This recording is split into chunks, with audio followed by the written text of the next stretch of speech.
আমার সংসার জীবনে রান্নার সময় যদি কোনো সময় কুফা লাগে, তো সেই কুফা রান্নার মধ্যে আজকাল রান্নাটা হচ্ছে একটা।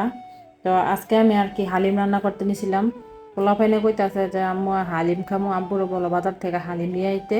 তো আমি কই বাজার থেকে খাবি কে, ঘরের মধ্যে মাংস আছে, হালিম হালিমের প্যাকেট আছে, তো ঘরের মধ্যেই রান্না করি। তো প্রথমে কিন্তু আমি ফ্রিজ থেকে মাংসটা নামাই নিতেছি, গরুর মাংস। তো এখানে সবগুলা দিয়ে রানবো না, যতটুক লাগে অতটুক দিয়ে রান্না করব।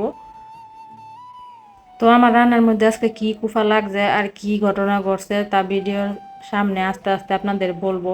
আপনাদের জীবনেও কি রান্না করার সময় যেসব আপারা আছেন, তাদেরকে এরকম কোনো সময় মানে রান্নার সময় কোনো দুর্ঘটনা বা কুফা লাগছে কিনা, বা রান্না ওই দিন ভালো হয় নাই বা কোনো কিছু হয়েছে কিনা, আমাকে অবশ্যই কমেন্টে জানাতে পারেন। তো মাংসটারে আমি ভিজাই নিছি, প্রথমে ভিজাইতে দিয়া পরে আমি একটু নিয়ে বাইরের তাইটে গা পরে বাইরে গেলাম। আর এই যে গাছটা কিন্তু আমার বাগান বিলাস গাছ। আর এই যে দেখেন কি সুন্দর একটা গোলাপ গেছে। বাংলাদেশের মানুষ ফেসবুকে দেখি কত রঙের ডে মানায়, ভ্যালেন্টাইন ডে, রোজ ডে, অমুক ডে, তমুক ডে, বদনা ডে। কিন্তু আমার জীবনে কোনো ডে আয় না, কারণ আমার বেড়াই হচ্ছে একটা আনরোমান্টিক পারসন।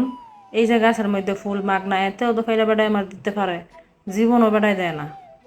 জায়গায় ফাঁকে আমার মুরগিগুলোর একটু দেখে লইতাছি, অনেক গরম পড়ছে। তো এই ফাঁকে দেখি মাংসগুলো ভিজে গেছে গা। তো আমার যে কয় টুকরা লাগবো ওই পরিমাণ মতন আমি মাংসগুলো নিয়ে নিতেছিলাম। আর মাংসগুলো ভিজতে বেশি সময় লাগে নাই, আমি 3-4 বার আবার পানি বদলাই দিছিলাম। এখন মাংসগুলো সুন্দর করে কাইটটা লইলাম। তো এই যে দুইয়া কাইটটা এখন এই যে ময় মশলা যা যা লাগে দিয়ে দিব। তো ফার্স্টে লবণ, মরিচের গুঁড়া, হলুদের গুঁড়া, আদা রসুন পেস্ট, তারপরে হইল গিয়া আপনার জিরা পেস্ট, জিরা গুঁড়া দিছিলাম, গরম মশলার গুঁড়া দিছিলাম। তো আর কি নর্মাল মাংস রান্না করতে যে মশলা ওইগুলো সব দিয়া মাংসটারে ভালো করে লাড়াচাড়া দিয়া পরে বসাই দিছিলাম। পরে এর মধ্যে আবার এই যে হালিম মিক্সের প্যাকেটের মধ্যে মশলা যেটা থাকে ওইটাও দিয়ে দিছিলাম। পুরোটা দিই নেই, বেশি অর্ধেক দিয়েছি, আর একটু ধুয়ে দিছিলাম, আর কদুর তেল দিয়ে দিলাম। এখন এটা লাড়াচাড়া দিয়ে ডাইকা ওইতে দিছি।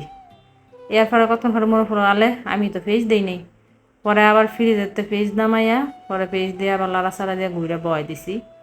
এখন আবার এই ফাঁক দিয়া ওই যে প্যাকেটের মধ্যে যে চাল ডালের গুঁড়াটা থাকে ওইটারে আবার গরম পানি দিয়ে ভিজাই লইলাম। এটা এখানটা ভিজতে থাকুক আর এখানটা মাংসটা বইতে থাকুক। এই ফাঁকে আমি আবার একটু গেছি কইতে যে বাইরের তাইতেই, যেহেতু একটু সময়ের ব্যাপার মাংস হইতে, আমার মাইয়াগুলা দিই বিলাই লইয়া খেলতাছে, এটা আমার বাড়ির বিলাই লই। এরপর আই দিহ মা এই যে কুফা লাগিয়া গেল আমার মাংস পুরোই আপনারা এই যে দেখেন উইরে গেছে গা। আল্লাহর নামে যে বয় থুয়ে গেছি আমার আর মনে নাই। আর গ্যাস যখন বয়সে কম আসিল, আয়া দেখি চুলার মধ্যে ফুল গ্যাস, আর এর মধ্যে আমার গেছে গা ফুইরা মনটা একেবারে নষ্ট হয়ে গেছে গা। এরপরে আর মাঝখানটা জিদ দেওয়ার ভিডিও মিডিও করি নাই কে, ডাইরেক্ট চাইল ডাল দিয়ে এই যে বয় দিছি। এর মধ্যে আবার আরেক কুফা, মোবাইলের ভিতরে চার্জ নাই। মোবাইলে এন্দা টোট টোট করতেছে, কোন সময় জানি বন্ধ হয়ে থাকা। এখানটা কারেন্টও গেছে গা, ওখানে কোন সময় কারেন্ট আইব আর কোন সময় ভিডিও করবো, এন্দা রান্দা বান্দা সব হয়ে গেছে গা।